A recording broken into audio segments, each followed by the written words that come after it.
ঈদকে সামনে রেখে ঘরমুখো মানুষের ঢল নেমেছে রাজধানীর কমলাপুর রেল স্টেশনে। পরিবার পরিজনের সঙ্গে ঈদ কাটাতে ছুটেছেন অনেকে। শিডিউল বিপর্যয় না ঘটলেও যাত্রী চাপ সামলাতে কর্তৃপক্ষের বেগ পেতে হচ্ছে অনেকটাই। উঠতে হবে ট্রেনে, যেতে হবে বাড়ি, তাসের দরজা দিয়েই হোক কিংবা জানালা গলিয়ে। স্ট্যান্ডিং টিকেটে যাত্রী চাপে সিটধারীদের অবস্থা এখানে অনেকটাই বেগতিক। আর ভাগ্যগুণে বগিতে জায়গা না পাওয়া যাত্রীর শেষ আশ্রয়স্থল ট্রেনের ছাদ। নির্ধারিত সময়ে ট্রেন ছেড়ে গেলেও স্টেশনে নানা বিপত্তি এড়াতে অনেক যাত্রী স্টেশনে অবস্থান নিয়েছেন নির্ধারিত সময়ের অনেক আগে। ঈদের সময়টা স্পেশালি ওই যে একটা আনন্দ থাকে, ছুটিটা একটু বেশি থাকে, তাই আর কি আমাদের যাওয়া। আমরা আর ফিরবো না, ঢাকা আর আসবো না। কষ্ট হবেই, তারপরে আসলে ঈদের আনন্দ সবচেয়ে বড় একটা খুশির বাবা মার সাথে বাড়িতে গিয়ে ঈদ করবো।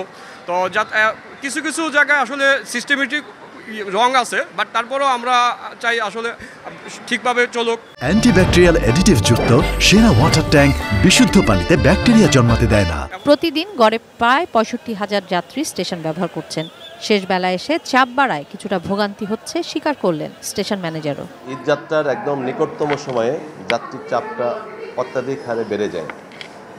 আমাদের যথেষ্ট প্রস্তুতি এবং প্রচেষ্টা ছিল, আমরা শতভাগ সফল হতে পারিনি।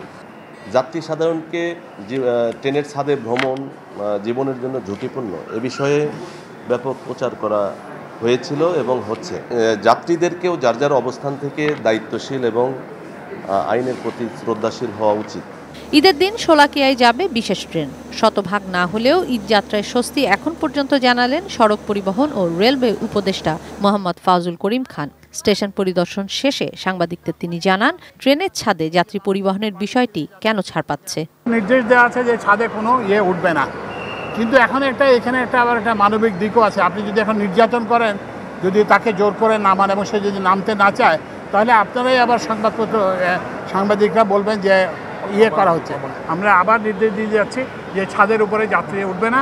ঈদ উপলক্ষে 10টি বিশেষ ট্রেন চলছে এবার প্রতিদিন। বৃহস্পতিবার একটি স্পেশাল ট্রেন সহ 63টি ট্রেন কমলাপুর স্টেশন থেকে ছেড়ে যাওয়ার কথা। কিশোর জাহান, এটিএন নিউজ, ঢাকা।